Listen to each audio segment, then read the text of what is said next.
오늘 킹 데이빗 네 번째 시간입니다. 우리 다윗과 요나단 사무엘상 18장과 19장 이렇게 몇몇 구절들을 중심으로 함께 다윗과 요나단이라고 하는 제목으로 말씀을 나누겠습니다. 말씀 함께 읽겠습니다. 사무엘상 18장 1절로 4절까지 말씀입니다. 함께 해보죠. 시작. 다윗이 사울에게 말하기를 마침에 요나단의 마음이 다윗의 마음과 하나가 되어 요나단이 그를 자기 생명같이 사랑하느니라. 그날에 사울은 다윗을 머무르게 하고 그의 아버지의 집으로 다시 돌아가기를 허락하지 아니하였고 요나단은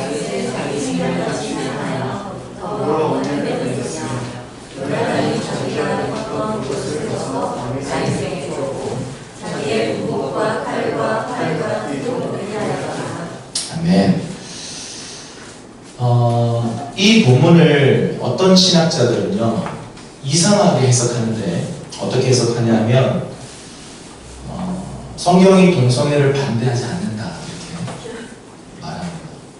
요나단이 남자고 다윗이 남자인데 요나단이 다윗을 사랑했다. 그래서 성경은 동성애를 지지한다 이렇게 이야기합니다.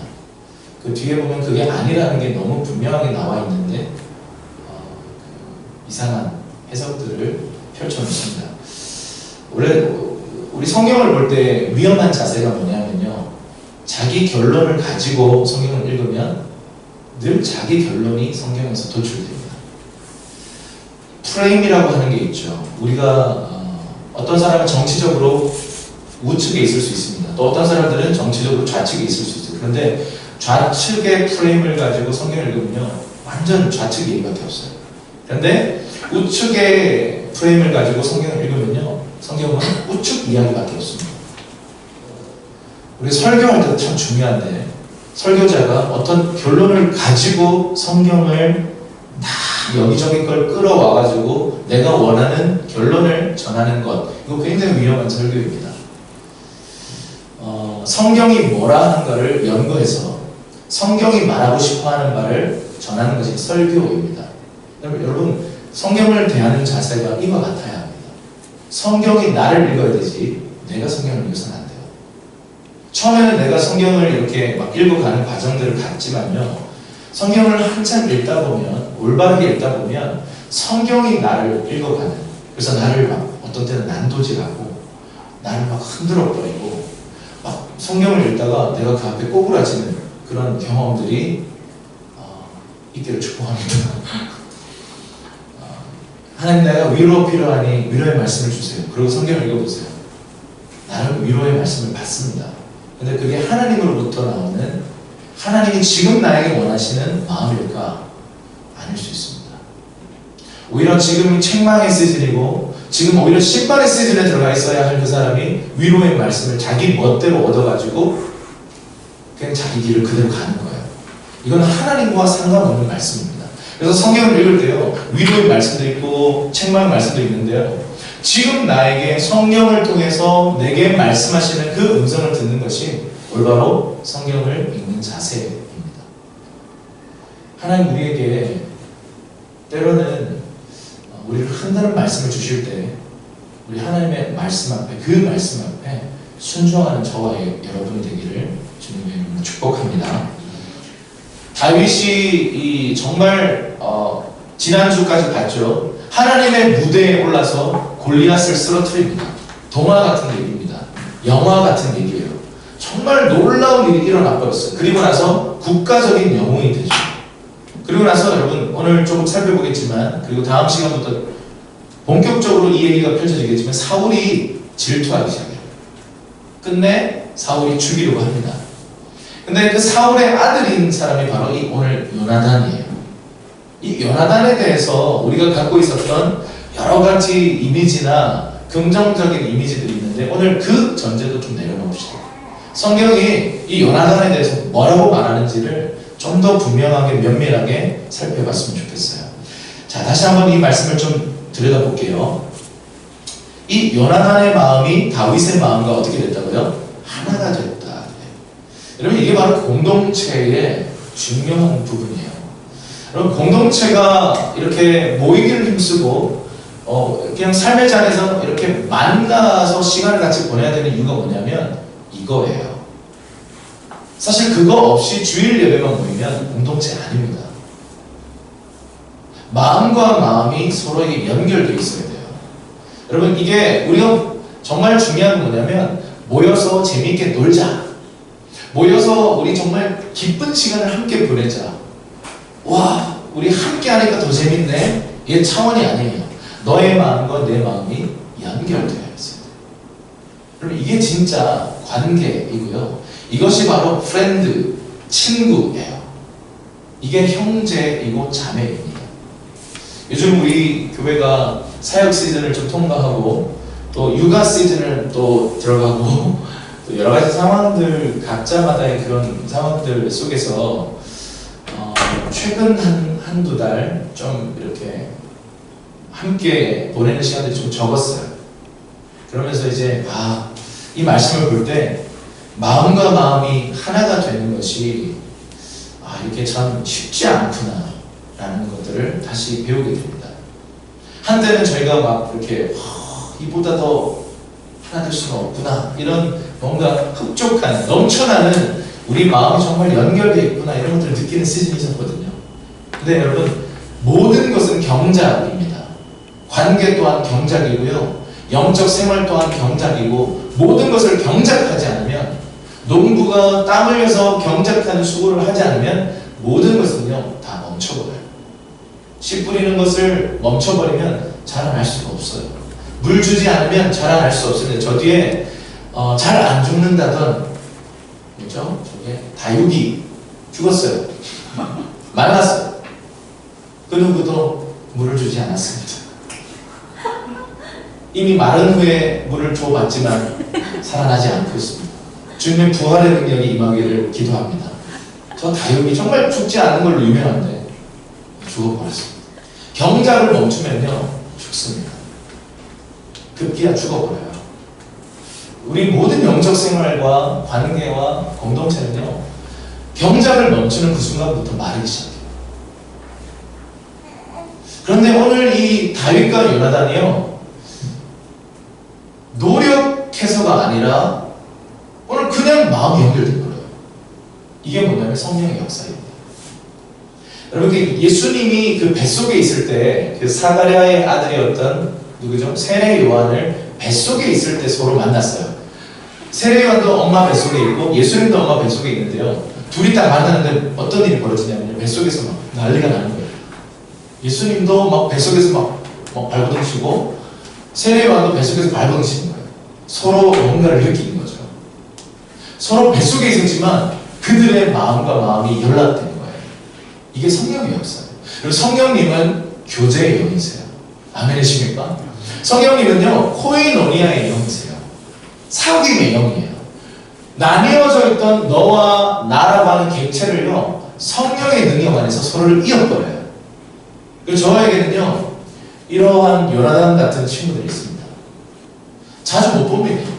어떤 친구는 선교지에 있고 1년에 한 번 볼까 말까 해요. 그런데요 이 사람에 대한 생각을 하면 한 번씩 전화 통화만 해도요 그냥 뭔가 깊은 위로와 회복들을 경험해요.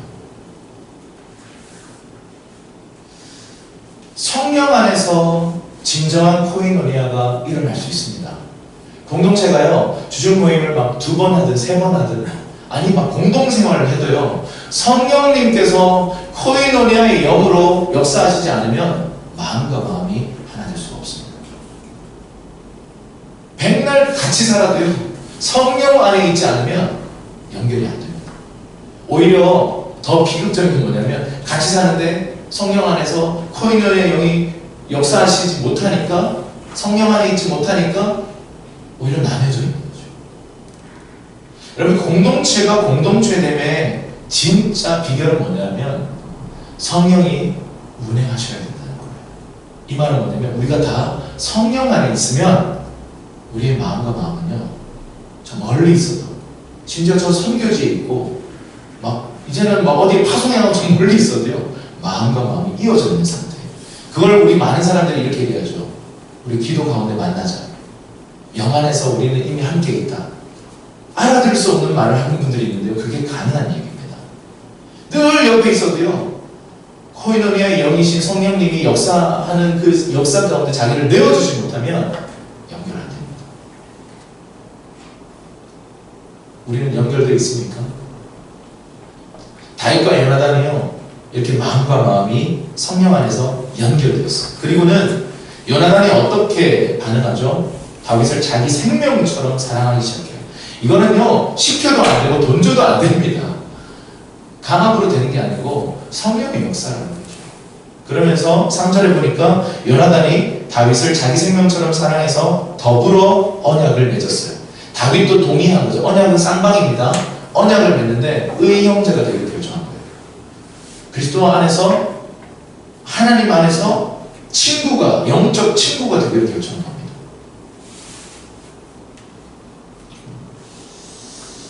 그러면서 어떤 행동을 하냐면 4절에 보니까 요나단이 자기가 입었던 겉옷을 벗어서 다윗에게 줍니다. 여러분 성경에 보면요, 특히 구약 성경에 이런 내용들이 많이 나오는데 겉옷을 벗어서 누군가에 준다는 건 굉장히 중요한 의미가 있어요.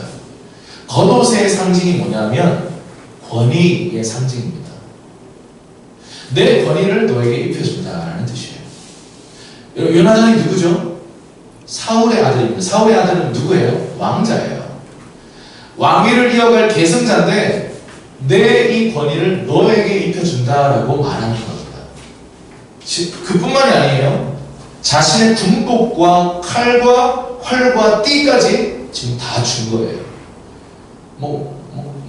다 벗어서 다 준 겁니다. 지금 너무 사랑하니까. 그리고 이 말은 뭐냐면 너가 왕이 될 사람이야 라는 표현입니다. 내가 왕을 계승해야 되는 존재인데 내가 아니라 너구나. 그거를 인정하는 겸손의 표현이 바로 지금 자신의 모든 것을 벗어서 주는 이 표현입니다. 그런데 한 가지를 빠뜨렸어요. 한 가지는 주지 않아요. 이게 나중에 어떤 메시지가 있는 실말인데요. 신발은 벗어주지 않습니다. 신발 빼고 다 벗어서 줬습니다. 근데 신발은 벗어주지 않아요. 자, 이거는 킵해놓고 조금 이따 다루겠습니다. 지금 이게 뭐냐면 은총이라 불리는 것입니다. 은총. 어떤 이 은총에 받는 바를 눈총이에요. 눈총. 어딜 가나 눈총 받는 사람들이 있어. 어딜 가나 막 사람들이 골칫덩어리라고 생각하는 사람이 있어. 근데 어딜 가나 은총을 받는 사람들이 있어. 어딜 가나 사랑을 입는 사람들이 있어. 사랑을 받아요. 여러분 이게 뭐냐면 다윗은요 은총의 사람입니다. 다윗의 인생을, 다윗의 성공 비결을 딱 한 단어로 요약하면 은총이에요. 하나님의 은총 입은 자예요. 하나님의 마음에 쏙 들어서 하나님이 그냥 막 쏟아 부어주시는 거예요. 가는 곳마다 사랑을 받아요.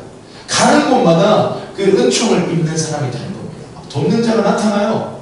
막 재정을 공급해요. 막 가는 곳마다 중보자들이 일어나요. 가는 곳마다 환영해요.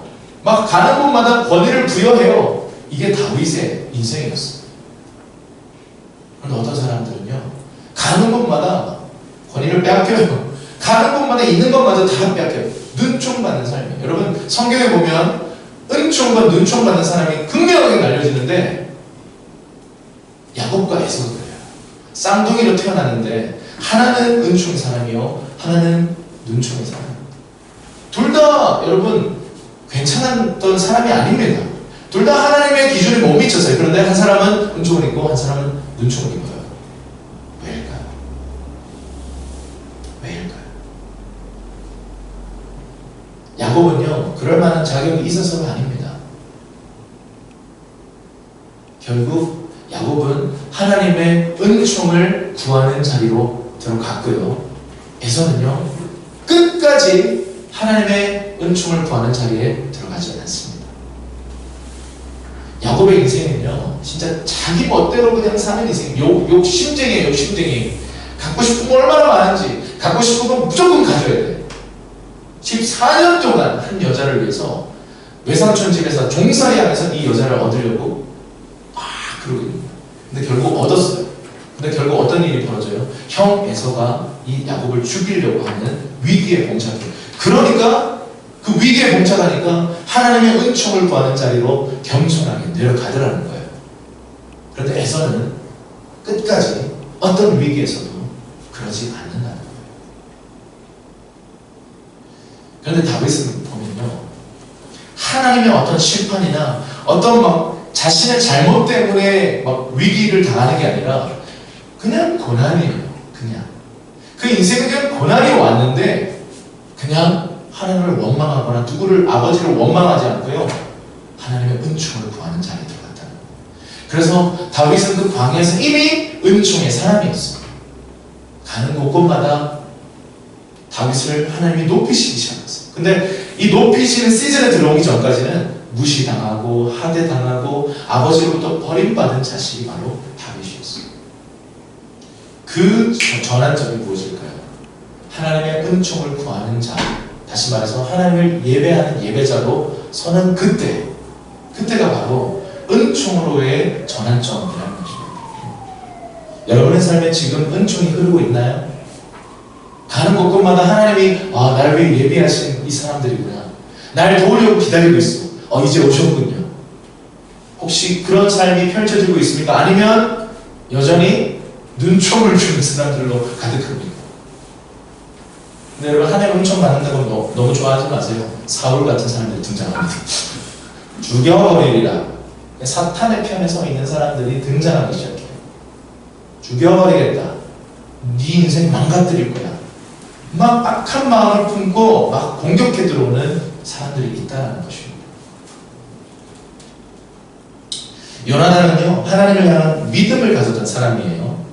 블레셋과의 전투에서 예전에 승리했다고 했던 그 이야기를 여러분에게 들려드렸습니다. 아버지 사울과는 달라요.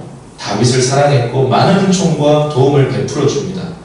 그리고 다윗과 언약을 맺고 우리는 영원한 친구다, 우리는 의형제다, 이렇게 관계를 세웁니다.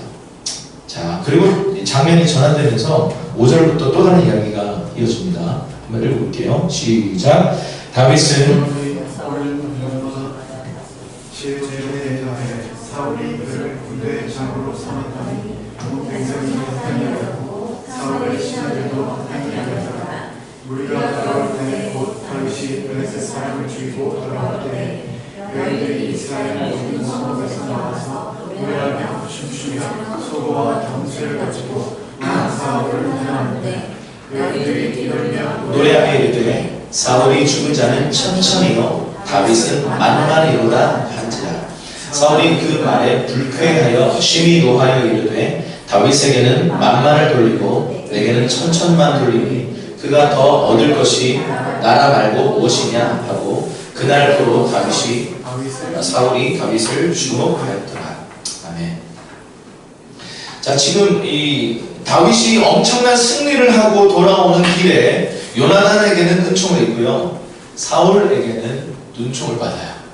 은총의 사람들도 이렇게 눈총을 받는 그런 상황들에 들어간다라는 거예요. 그래서 여러분, 다윗이 지금 이 사울을 이렇게 만나는데 사울이 어떤 것들을 하냐면요, 그를 군대장으로 세웁니다.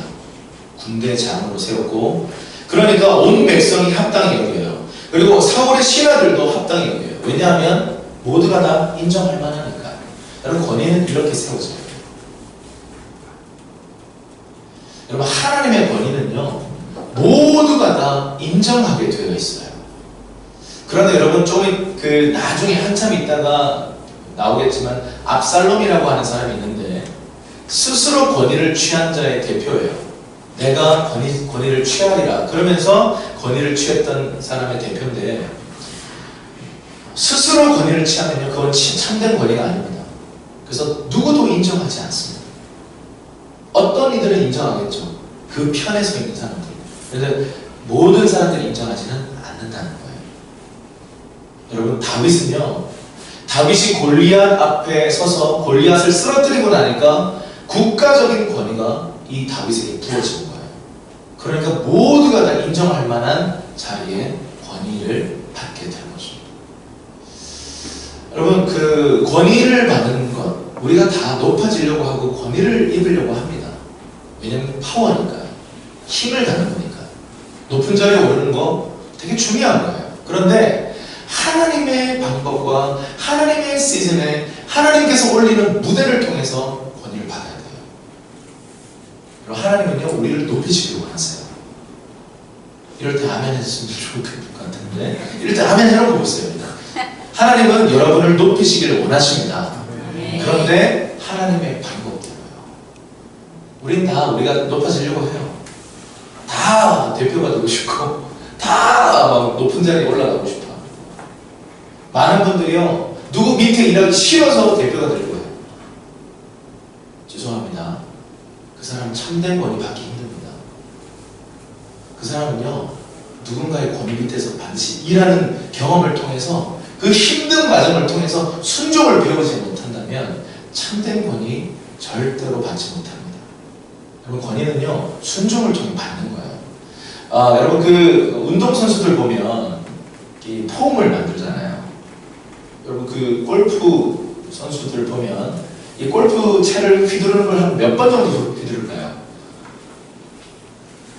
한 100번 휘두르면 골프 선수 될까요?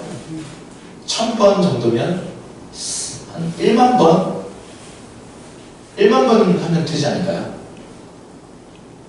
몰라요, 저도. 정확히 모르겠습니다만은, 여러분, 이 골프 채를 휘두르는 이 자세를요, 정말 수만 번은 해야 될 거라고 생각합니다. 그것도 수년 동안. 뭐 야구도 마찬가지고 농구도 마찬가지입니다. 왼손은 거들 뿐. 맞습니까? 폼이 정말 중요해요. 스포츠는 폼입니다. 그 폼이 완성돼야 그 현장에 들어가서 어떤 자세에서 이렇게 휘둘러도 정확한 폼이 나오는 거예요. 여러분, 이게 뭐냐면 우리 삶의 작은 일에, 부모님에게 혹은 선생님에게, 직장 상사에게 허드렛 일 같은 일, 다윗이요, 아버지의 심부름, 어떻게 보면 부당한 심부름, 어떻게 막내 아들을 10대 소년을 전쟁터에 보내는 그런 심부름을 합니까? 그런 심부름이라 할지라도 순종했던 사람이 다윗이에요. 다윗은요, 순종의 사람이었다고요. 그러나 오늘 이 많은 사람들이 순종은 하고 싶지 않고 권위는 취하고 싶어하는 그런 압살롬과 같은 마음으로 그냥 권위를 스스로 취하려고 하는 시대를 살고 있습니다. 하나님의 권위는요, 모두가 알아봐요. 모두가 다 알게 돼요. 그러하구나. 근데 스스로 취한 권위는요, 자기 스스로도 믿지 못하니까 억압하게 돼요. 다른 누군가를요. 내가 찍어 눌러야 내가 권위를 행사할 수 있을 것만 같은. 그래서 대부분 참된 권위가 아니기 때문에 권위를 막 억누르는 겁니다. 권위주의에 빠지는 거예요.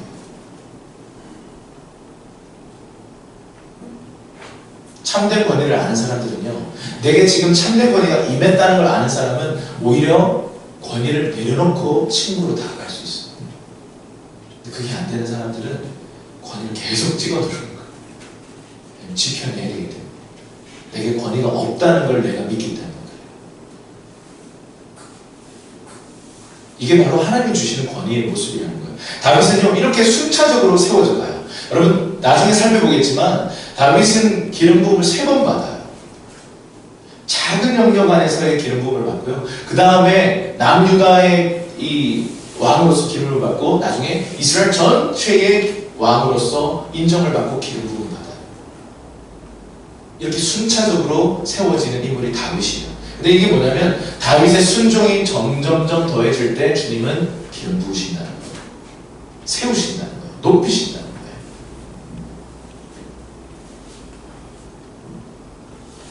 자, 계속 보십시다. 사울은 다윗이 하나님으로부터 점점 높임을 받는 걸 보면서 마음이 불편해지기 시작해요. 그리고 백성들이 이런 노래를 불러요. 사울은 천천히요, 다윗은 만만히로다. 사울이 죽인 자는 천천히고 다윗은 만만이다. 사실 이게 우리가 이 나라의 그 문화를 잘 몰라서 그런데요, 이 사울은 1000명 죽였고 다윗은 10,000명 죽였다라고 하는 말이 아니에요. 이러한 형태의 노래가요, 고대 요 시대에 주변 국가에 참 많아요. 근데 이게 뭐냐면 하나의 운율을 했는 것뿐이에요. 실제로 이 사울은 철을 죽였고 다윗은 말을 죽였다는 표현이 아니고요. 그냥 하나의 라임이에요. 라임. 오늘날 말하면. 근데 이 말이 꽂히는 거예요. 여러분, 사람의 내면 안에 두려움이 들어오고 불안이 들어오면요, 어떤 일이 생기냐면 누군가의 말 한마디가 그 뜻이 그 사람 그런 의도를 가지고 한 말이 아닌데 내한테 꽂혀요. 그리고 뭐 천천 만만 그러더니 갑자기 화가 나기 시작해요. 여러분, 내면이 정서가 불안한 사람들의 특징이 그래요. 자존감이 낮고 내면이 건강하지 않은 사람들이요, 누군가의 말 한마디 단어 하나가요 나한테 부정적으로 꽂혀요. 나한테 말한 것도 아닌데도. 지금 이 사울이 그런 상태입니다. 지금 백성에게 인기를 막 받고 막 높아지고 있는 다윗을 보면서, 그 작은 소년 다윗을 보면서 불편한 마음을 갖기 시작해요. 그게 지금 사울의 모습입니다. 그때부터 9절에 보세요. 그날부로 사울이 다윗을 어떻게 했다고요? 지켜보기 시작했다. 무서운 거예요. 여러분, 사랑을 갖고 지켜보는 것과, 이거 뭔지 아시죠? 지켜보겠어, 두고 보겠어. 이게 굉장히 다른 목적을 가지고 있습니다. 여러분, 지금 누군가를 지켜보고 있는 분 있나요? 사랑으로 지켜보시기를 축복합니다. 잘 되나 보자. 한 번만 더 건드리면 확 그냥 막 그냥 여기저기 막 그냥 이렇게 보고 있는 분이 혹시 계시다면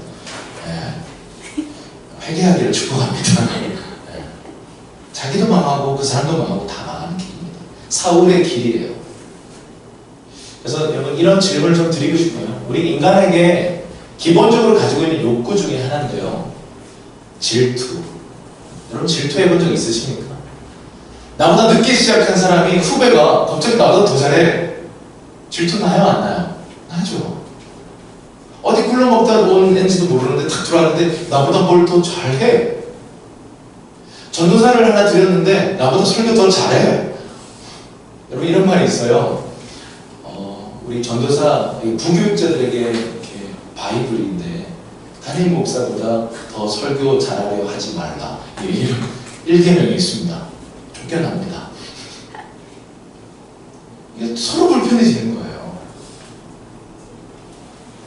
여러분, 하나님 나라의 마인드셋은 뭐예요? 나보다 잘하는 사람 있으면 그걸 좀 더 세워주고 격려하고 좀 이렇게 막 높여줄 수 있어야 되는데, 우리는 사촌이라 할지라도 땅을 사면 배가 아프대요.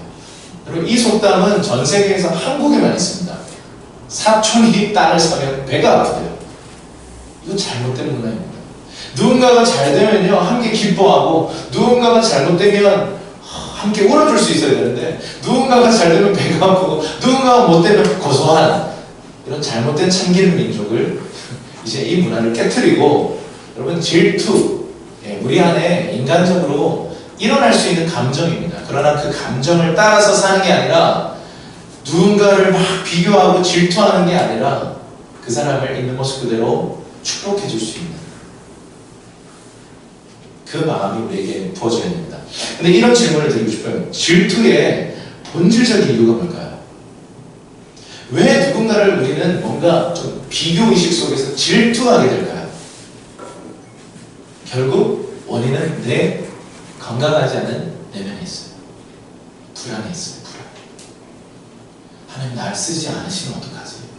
저 사람은 엄청 쓰고 있는데 날 안 쓰시면 어떡하지? 저 사람은 엄청 높이고 있는데 날 안 높이시면 어떡하지? 나는 계속 지금 추락하고 있는 느낌이야. 사울이 가졌던 불안이었어요. 그러니까 사울은요, 그 내면이 어떤 상태냐면요, 이미 난 하나님에게 버림받았어 라는 메시지로 가득 차 있어요. 나는 하나님이 이제 날 쓰시지 않을 거야 라는 메시지로 가득 차 있어요. 그런데 하나님이 쓰는 사람이 갑자기 등장했거든요. 그러니까 불편한 거예요. 여기서 회개했다면 얼마나 좋았을까요? 주님 앞에 은총의 자리로 낮아져서 납작 엎드려서 회개했다면 사울에 대한 이야기가 다르게 적혀 있었을 텐데, 사울은 끝까지 회개하지 않습니다. 자, 계속 봅시다. 18장 10절에서 16절까지 말씀 그리고 29절까지 쭉 읽겠습니다. 시작. 그 이튿날 하나님께서 부리시는 악령이 사울에게 힘있게 내림에 그가 집 안에서 정신없이 떠들어대므로 다윗이 평일과 같이 손으로 수금을 타는데 그때에 사울의 손에 창이 내가 다윗을 벽에 박으리라 하고 사울이 그 창을 던졌으나 다윗이 그의 앞에서 2번 피하였더라. 여호와께서 사울을 떠나 다윗과 함께 계심으로 사울이 그를 두려워한지라. 그러므로 사울이 그를 자기 곁에서 그를 천부장으로 삼음에 그가 백성 앞에 출입하며 사울은 다윗이 크게 지혜롭게 행함을 보고 그를 두려워하였으나 온 이스라엘과 유다는 다윗을 사랑하였으니 그가 자기들 앞에 출입하기 때문이었더라. 사울이 다윗을 더욱 두려워하여 평생에 다윗의 대적이 되니라. 아멘. 여러분 10절이 이해가 되세요? 그 이튿날 하나님께서 부리시는 악령이 사울에게 힘있게 임했다 그래요. 그리고는 어떻게 하죠? 다윗을 죽이려고 창을 던지기 시작한 거예요. 여러분 여기서 좀 퀘스천은 뭐냐면 하나님이 부리시는 악령이 있나? 예, 있습니다. 제가 예전부터 계속 고난에 대한 성경적 신학을 가져야 된다고 했어요. 그거 없이 고난에 대한 신학 없이 고난에 들어가면요 우리 다 시험 들어버립니다. 하나님이 고난을 우리에게 허락하실 때가 있어요. 그러나 고난 자체는 우리를 향한 하나님의 뜻은 아닙니다. 그런데 하나님이 큰 그림 안에서 우리를 다루시기 위해서 고통을 허락하실 때가 있어요.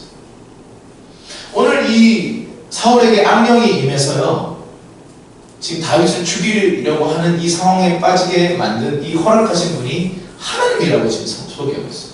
어떻게 하나님의 총애를 받는 다윗을 이렇게 대접할 수가 있겠습니까? 여러분 다윗은요 지금 광야에서부터 아버지에게 버림을 받아서 양들을 치고 있는 그 신세에 빠져 있을 때부터 하나님의 오른손으로 훈련받고 있는 사람입니다. 아멘이십니까? 여러분 이 인식 속에서 지금 이 스토리를 보세요.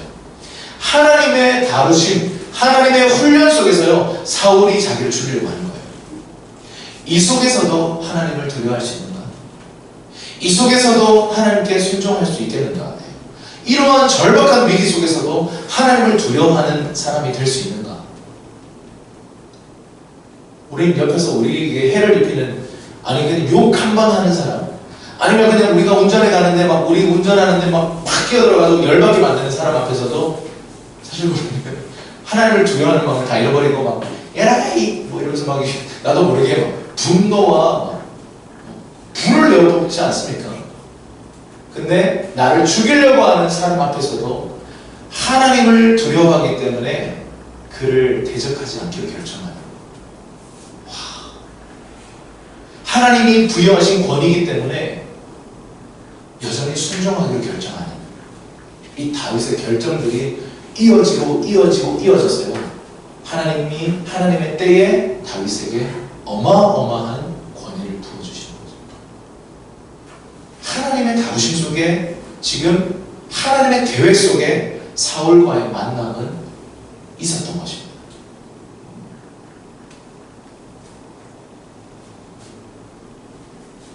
자, 계속 보십시오. 11절에 보니까 창을 던졌어요. 2번 피했대요. 여러분 한 번 정도 던지고 한 번 더 던졌다는 것은 진짜 미친 거예요. 이 사울은 미친 거예요. 악심이 들려가지고 막 사람 죽이려고 하는 겁니다. 그러면서도 다윗을 증오하고 질투하면서도 다윗을 두려워해요. 왠지 아세요? 하나님이 다윗과 함께 한다는 걸 알고 있기 때문에. 29절 보세요. 사울이 다윗을 더욱 두려워해요. 이 뭔가 이 표현이 저는 좀 웃긴데요. 더욱 두려워했다. 다윗의 수준은 너무 무서운 거예요. 죽이려고 해도 죽일 수도 없는 존재인 거예요. 그 평생의 대적이 됐다 이렇게 표현해요. 사울의 내면이 여러분 좀 이해되십니까? 불안함과 두려움과 공포와 막 이런 것들이 뒤섞여 있어요. 사울의 삶에는 하나님 인자가 끊어져 있습니다. 하나님의 은혜가 끊어져 있는 사울의 삶 속에 하나님의 임재와 은혜가 가득 넘치는 다윗을 보니까 지금 점점 불안하고 두려운 것입니다. 자, 이 이야기를 잠깐 적어놓고 사무엘상 19장 1, 2절의 말씀을 읽겠습니다. 시작. 사울이 그의 아들 요나단과 그의 모든 신하에게 다윗을 죽이라 말하였더니 사울의 아들 요나단이 다윗을 심히 좋아하므로 그가 다윗에게 말하여 이르되 내 아버지 사울이 너를 죽이기를 꾀하시느니라. 그러므로 이제 청하노니 아침에 조심하여 은밀한 곳에 숨어 있으라. 아버지 사울은 다윗을 죽이려고 하고 그 사울의 아들인 요나단은 다윗을 심히 좋아하고 심히 사랑해서 자꾸 보호하고 숨겨주고 도와주려고 하는 것입니다. 자, 그런데 오늘 이 요나단에 대해서 여러분들 그동안 어떤 이미지를 가지고 있었는지 모르지만 요나단에 대해서 면밀하게 보면서 결국 이 메시지를 통해 우리에게 하나님 뭘 말씀하시고자 하는가를 듣기를 주님의 이름으로 축원합니다. 자, 밑에 말씀 한번 쭉 읽을게요. 시작. 너는 내가 사는 날 동안에 여호와의 인자하심을 내게 베풀어서 나를 죽지 않게 할 뿐 아니라 여호와께서 너 다윗의 대적들을 지면에서 다 끊어버리신 때에도 너는 내 인자하심을 내 집에서 영원히 끊어버리지 말라 하고 이에 요나단이 다윗의 집과 언약하기를 여호와께서는 다윗의 대적들을 치실지어다 하니라. 다윗에 대한 요나단의 사랑이 그를 다시 맹세하게 하였으니 이는 자기 생명을 사랑함 같이 그를 사랑함이었더라. 요나단이 다윗에게 이르되 평안히 가라. 우리 두 사람이 여호와의 이름으로 맹세하여 이르기를 여호와께서 영원히 나와 너 사이에 계시고 내 자손과 내 자손 사이에 계시리라 하였느니라 하니 다윗은 일어나 떠나고 요나단은 서문으로 들어가니라. 아멘.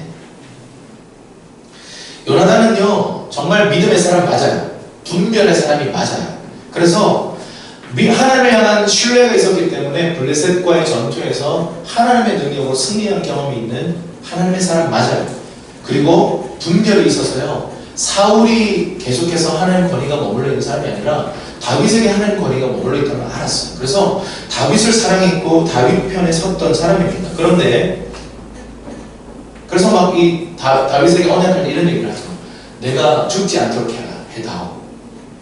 여러분 아버지 사울이 심판의 대상이라는 것을 요나단은 알았어요.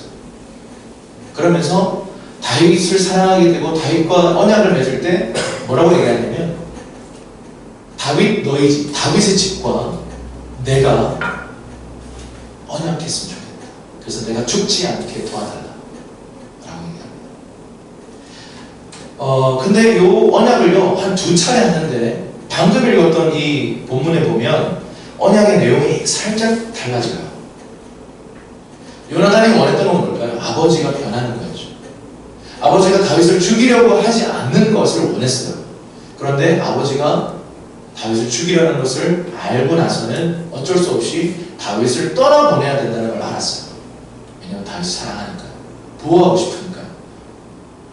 그러면서 언약의 내용이 바뀌는데 이렇게 바뀌어요.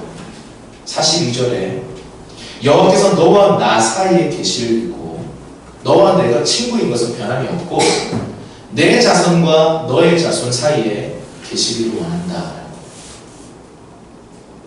이 언약으로 바뀌어요. 이 말은 뭐냐면요 지금 너와 나는 결별을 해야 되는 상황이다. 그런데 이 언약은 영원히 이어졌으면 좋겠다. 나는 영원히 너의 친구가 되었으면 좋겠다. 그리고 내 자손들은 보호받았으면 좋겠다. 그리고 그 위에 16절에 밑줄 친 부분 보세요. 여호와께서는 다윗의 대적을 치실지어다 라고 또 선포해요. 다윗의 대적을 치실지어다. 여기에 비극이 있어요.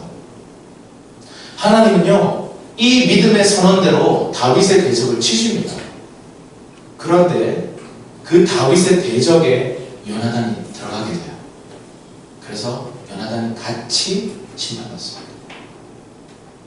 그런데 그 언약대로요 요나단의 자녀들은 보호받아요. 이 언약이 엄청나게 중요합니다.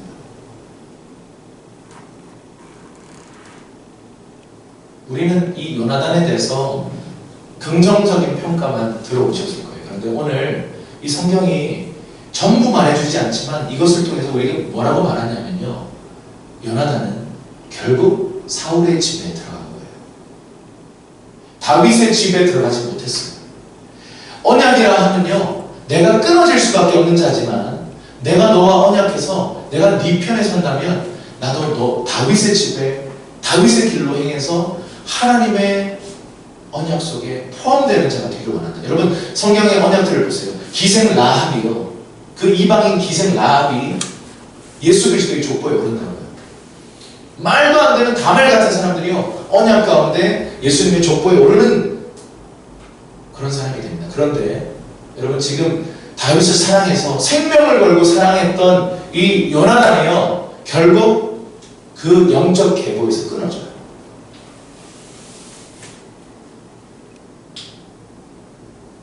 언약이 이렇게 중요해요.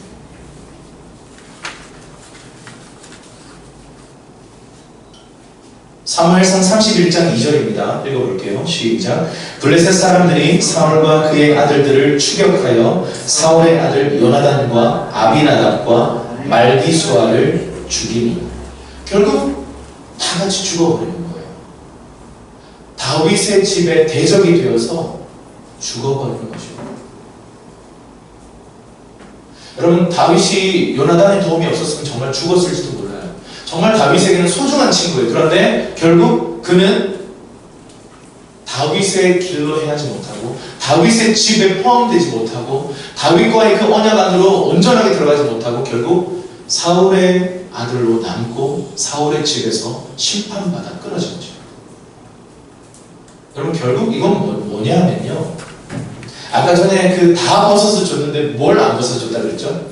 신발을 안 벗었어요. 여러분, 신발을 뭘 상징하냐면, 여러분, 하나님께서 모세를 향해서도 말씀하셨고 요수아를 향해서도 네 신을 벗으라 그랬어요. 신이 상징하는 게 뭐냐면 권리예요. 내 모든 권리를 상징해요. 네 권리를 다 포기해라. 이게 신발을 벗으라는 의미예요. 그런데 여러분, 요나단은요, 그 자신 그 전부를 내어주지 않았어요.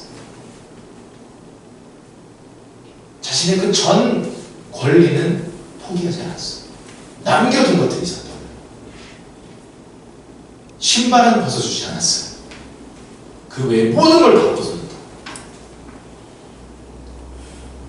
결국은요, 이 메시지를 통해 우리가 계속 얘기해왔던 제자도가 여기 들어있는 거예요.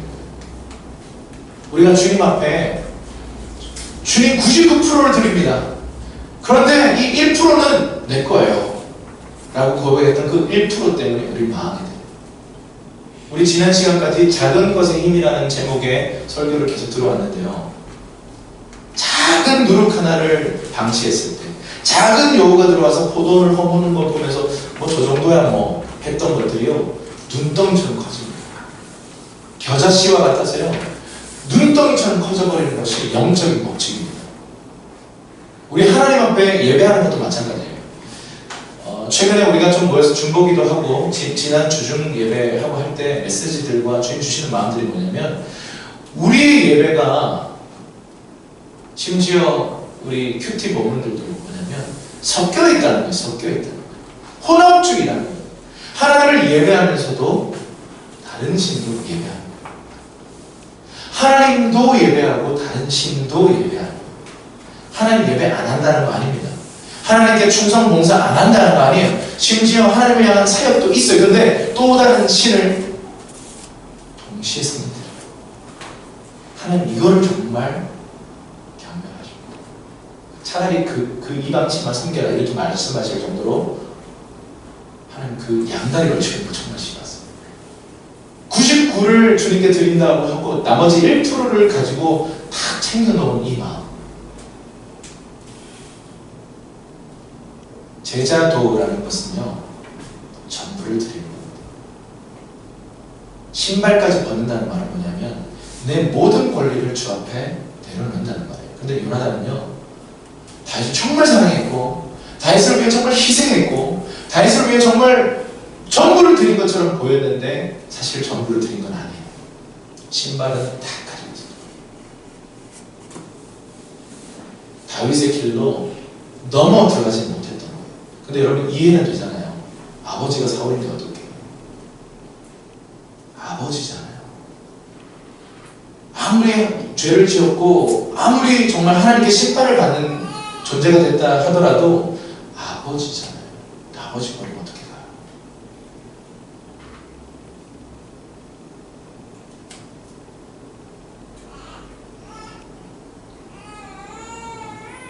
여기서요, 무엇이 옳으냐의 싸움이 와요.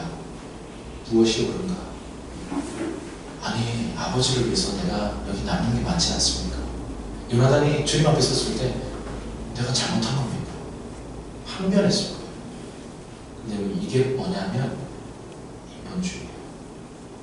당연한 거죠. 아버지를 위해서 남아야죠. 그게 자식된 도리죠. 그런데 여러분, 우리의 첫 번째 기준, 우리 삶의 유일한 기준이 무엇입니까? 그것은 하나님 외에 다른 어떤 기준이 있다면 그것은 다 거짓이고 우상이고 잘못된 기준인 것입니다. 여러분, 이런 말이 있어요. 하나님 하시는 모든 일은 옳으십니다. 이 말은 틀렸어요. 하나님이 하시는 일은 옳습니다. 이 말은 틀렸다고. 하나님이 옳으세요. 하나님이 때로는 이상한 것이 있어요. 이석작을 해요. 그 이방신이나 시키는 거예요. 인신제사잖아요. 근데 하나님 모르세요. 가나안 땅 들어가서요, 진멸을 하래요. 가축이 무슨 죄가 있으면 저는 젖먹이고 무슨 죄가 있습니까? 그런데 그러는 사람들까지 다 죽이래요. 이해 안 되지만 그분은 모르십니다.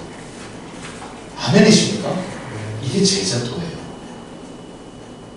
이거 안 되면요, 못 따라가요. 이래서 못 가고 저래서 못 가고 이건 납득이 안 돼서 못 가고 이해가 안 돼서 못 가고 힘들어서 못 가고 피곤해서 못 가고 이빨 아파서 충치기 때문에 못 가고 요즘 충치 때문에 힘든데 이유는 늘어놓는 많아. 결국 너는 나를 따라오지 않았구나. 요나단이요, 결국은 따라가지는 않았어요. 제자도가 참 너무 매정합니다. 원수가, 예수님이 이렇게 말씀하세요. 너의 원수는 너의 부모다. 너의 원수는 너의 와이프다. 너의 남편이다. 네 자식들이다. 예수 따르지 못하게 만드는 가장 옆에서 방해하는 사람은 그 사람들이다. 너의 원수다. 예수님 그렇게 말씀하셨어요. 이 말이 뭘까요? 어떤 이단들이 하는 것처럼 가족 버리고 가족 재산 몰래 다 팔아가지고 집 담보 다 돼가지고 돈 막 해서 헌금해버리고 이게 진정한 헌신이라고 하는 걸까요? 아니요. 그러면 불신자보다 더 악하다고 했어요. 주님 반대되는 얘기를 많이 하세요. 네 부모를 공경하라. 그렇지 않으면 불신자보다 더 악한 나쁜 놈이다 이렇게 얘기했어요. 그런데 부모를 버려라 이렇게. 뭘 얘기하는 걸까? 너의 기준이 진짜 뭐냐? 제가 많은 청년들과 그동안 많은 청년들과 대화해봤는데 패턴이 있어요. 우리 부모님이 믿든 안 믿든 상관없어요. 우리 자녀에게 많은 걱정을 하시기 때문에 정말 믿음으로 걱정해주는 부모님은 거의 없었어요. 대부분 세속적인 가치를 가지고 걱정을 하면서 자녀들에게 이렇게 꾸중을 하고 하는데, 자녀들이 와서요, 믿음의 길을 걷겠다고 헌신하고 막 이미 훈련받고 있다가 그런 말 한마디에 다 무너져요. 제가 지금 뭐 하는 건지 모르겠습니다. 풀타임으로 사역하도록 부르심을 받았는데 너 돈 안 벌고 뭐 하는 짓거리냐 한마디 때문에요, 부르심 전체가 무너져요. 근데 그게 정기적으로 정말 맞잖아요. 누가 방해하죠? 부르심을? 할렐루야. 물론 우리 부모님도 있지만 요즘은 그런 소리 절대 안 하시는데 한때는 도대체 뭘 하고 돌아다니는지. 근데 여러분, 이거는요, 인간적으로 보면 부모님이 이해할 수 없습니다. 그 시즌에는요, 내가 그냥 이분들의 의도와 상관없이 그냥 나는 그 시즌에 나에게 하나님의 다루심이었어요. 그 말을 들어도 그 길을 갈 수 있는가? 초창기에 왜 그런 얘기 했다 그랬잖아요. 돈이 없으니까 막 자존심 상해. 남편으로서 자존심 너무 상하는 거예요. 아! 소리치고 벽돌이라도 그럴게! 그러면서 막 소리쳤는데, 그 주님 뜻 아닌 거 아니까 할 수도 없고 그냥 막 화내고 싸우고 남자 자존심 막 부리고 자존심 건들지 말라고! 그러고 막 그러고 있는데, 지금은 알죠.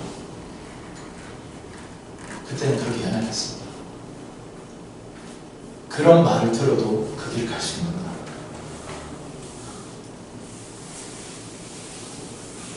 상황이 꼬여도 계속 갈 수 있는 거다. 다 혼자 남아도 계속 이 목회를 할 수 있는 거, 부르심의 길을 갈 수 있는 거. 많은 도전들이 있었어. 근데 인간적으로 보면 정말 못하는 상황이에요. 누가 봐도 그냥 포기해도 욕 안 해요. 솔직히 말하면. 근데 부르심이라는 것, 그리스도의 제자가 된다는 것은요, 그거를 뚫고 가야 되는 거예요. 아멘이십니까? 아멘이 없잖아요.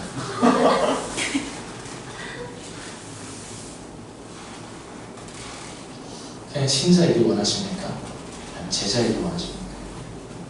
하나님의 뜻에 아멘하는 사람이고 싶습니까? 그 뜻대로 살기 원하십니까?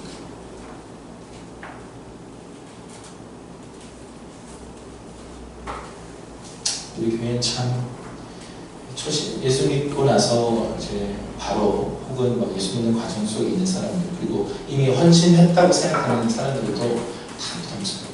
이런 얘기 들으면 저도 부담스러워요. 여러분 죄송해요. 이렇게 제 수준이 그런가 봐요. 이런 게 자꾸 떠오르는, 못 먹어도 고 이런 말이 있거든요. 노방하면서 그런 거 많이 느껴요. 제가요, 타협해가지고, 오늘 뭐 행사가 잡혔대요. 그래서, 그렇구나. 어쩌서 몇 시에 끝난지 물어보라 그랬어요. 10시에 끝난대요. 아니, 10시 반에 끝난대요. 11시에 끝난대요. 제가 이 31년, 2년 전에 이 길거리 전도 모임을 시작하신 우리 목사님에게 배운 건 뭐냐면, 못 먹어도 고해요. 목사님 오늘 10시까지 행사 있대요. 그래서 오늘 안 될 것 같아요. 말씀드렸는데, 악기 챙겨라. 아니, 오늘 행사 있다니까 악기 챙겨라. 네? 악기 챙기라고? 네. 투덜 악기 다 챙겨. 오늘 비 오는데요. 오늘 못할 것 같아. 악기 챙겨라. 안 되는 게 어딨어. 저는 안 되는 거 투성했어. 무슨 안 되는데요? 오늘 이래서 안 되고요. 오늘 행사 있고요. 뭐 2002년 월드컵 때문에 안 되고요. 뭐 안 돼요. 옆에서 계속 안 된다는 말을 하는데, 내가 그때 뭐 했냐면요, 목사님의 부심을 가로막고 있었는데, 옆에서 부정적인 얘기 계속 하는 거예요. 믿음 없는 말 계속 하는 거예요. 목사님 오늘 사역 못해요. 안 돼요. 오늘도 하는 거예요. 오늘도요. 지금 2002년 월드컵 이겨가지고 사람들 나와야 돼요. 오늘도요. 그때 소고기 파동 때문에 막 광우병 난리 나가지고 지금 집회하는데 오늘도요. 못 먹어도 거야. 믿음의 사람들, 이런 사람들. 그래서요, 챙겨서 가는데요, 놀라운 사실, 안 될 것 같은 상황이 정리돼요. 할렐루야. 비가 억수로 내려오는데요, 악기를 옮기는 곳이면 그쳐요. 그리고 차에다 다 싣고 가는데 또 비가 와요. 이제 또 내려야 되잖아요. 내리는데 또 비가 그쳐요. 목사님 옆에서, 정말 살아계시구나. 안 되는 건 없구나. 그거 배웠어. 아비의 유업이었어요. 그분에게 사실 막 옆에서 설거랬죠. 목사님 너무 고지식해. 오늘 같은 날은 안 되잖아. 나 하기도 싫고. 좀 포기하지. 포기를 몰라, 목사님은. 너무 고지식해. 근데 제가 그때 순종하지 않고 다른 길을 걸었다면 못 봤어요. 못 배웁니다. 어떻게 배웁니까? 아멘! 하나님 살아계셔서 기적을 일으킵니다. 기적을 일으킵니다. 아멘! 현장에서 우리는요, 이런 소리 한다니까요. 안 되는데요? 못할걸요? 목사님 오늘은 안 될 것 같아요. 아니요.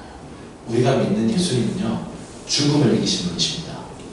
아무도 안 된다고 했던 그 일을요, 가능케 했던 분이세요. 그리고는 사람들이 할 수만 있다면 도와주세요, 기적을 베풀어 주세요 그랬더니 예수님이 뭐라고 말씀하세요? 할 수 있거든요. 무슨 말이냐? 믿는 자에게는 능치 못함이 없느니라. 아멘? 이게 부활의 신앙이라는 거예요. 부활을 믿는 우리가 불가능해 보이는 상황이 가능하게 되는 것이 믿지 못한다. 이거는 부활의 신앙이 우리 가운데서 온전히 설치 못한 것입니다. 여러분, 불가능은 없더라고요. 정말 놀랍게요. 현장에 갔는데 그럼 그렇지. 오늘 못하잖아. 무슨 어떻게 하는지 보자. 이러고 있는데 내가 보는 앞에서 끝나요. 아니 10시까지라면서 물어봐요. 왜 끝나요? 오늘 이렇게 일찍 시작해서 일찍 끝났다는. 헐!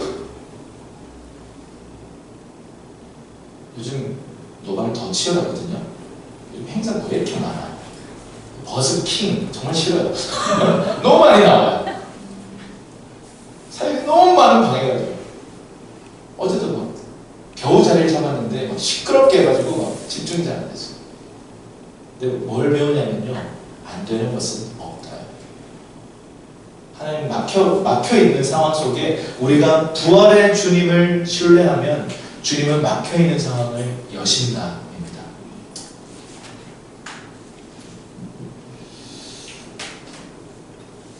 아버지가 사울인데 안 되죠. 어떻게 주를 따라갑니까? 근데 안 되는 것은 없었어요. 제자도의 기준은 참 높아요. 나 자신을 부인해야 돼요. 내 십자가에 내가 죽어져야 돼요. 그래야 예수님을 따라갈 수 있습니다. 설교를 마무리하겠습니다. 당신은 제자이십니까? 예수님은 무리를 원치 않으셨어요. 무리를 원치 않으셨어요. 제자를 원하셨어요. 나더러 주여 주여 하는 자마다 하나님의 나라에 들어간다고 하지 않았습니다. 아버지의 뜻을 행하는 자라야 아버지 나라에 들어간다 했습니다.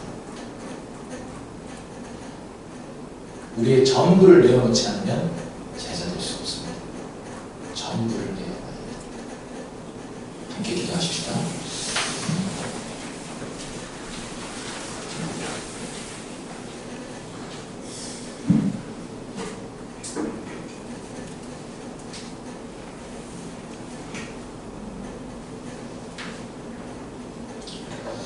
하나님께서 모세를 부르실 때 이렇게 말씀하셨어요. 네 발의 신을 벗어라. 요수아에게도 동일하게 말씀하셨어요. 네 발의 신을 벗어라. 모세의 생각 속에는요, 나는 이집트를 이길 수 없다 했어요. 절대로 나는 이집트를 향해 가지도 않을 뿐만 아니라 이길 수도 없다. 근데 하나님은 가라라고 말씀하셨죠. 권리를 내려놓은 사람들이 순종할 수 있습니다. 내 권리를 주장하는 사람들은 순종할 수가 없습니다. 그게 바로 하나님의 나라입니다. 혹시 여러분들 마음속에 권리를 주장하고자 하는 마음들이 혹시나 있으십니까? 오늘 그 신발을 좀 벗으면 좋겠습니다. 정말 사실 오늘 메시지는 참 부담스러운 메시지거든요. 그런데 여러분, 이걸 말씀드리고 싶어요. 하나님 정말 좋으신 분이십니다. 하나님은 우리에게 좋은 것들을 주시길 기뻐하시는 분이세요. 우리가 놓지 못하는 이유는요, 이것 뺏기면, 이것마저 뺏기면 정말 다 뺏길 것 같은 마음 때문에 그래요. 우리 하나님은요, 정말 우리에게 좋은 것 주시는 분이세요. 선한 분이세요. 그러니까 그분 앞에 신발을 벗을 수 있습니다. 이 시간 우리 좀 우리의 권리를 좀 주님 앞에 포기합시다. 우리가 주장하고 있었던 이야기들, 우리가 변명하고 있었던 그 변명들, 우리가 타협해왔던 그 타협들, 합리화해왔던 그 합리화들을 우리 안에 하나님 이외에 섬기고 있었던 다른 신들, 그 다른 우상들 주 앞에 좀 내려놓으십시다. 그리고 하나님 한 분만 예배하고 섬기고 따라가기로 결단했으면 좋겠어요. 성령님께 도움을 구하세요. 성령님 도와주시옵소서. 온전히 예수님만 따라가는 제자 될 수 있게 하여 주시옵소서. 함께 주여 한번 외치고 통성으로 기도하며 나아가겠습니다.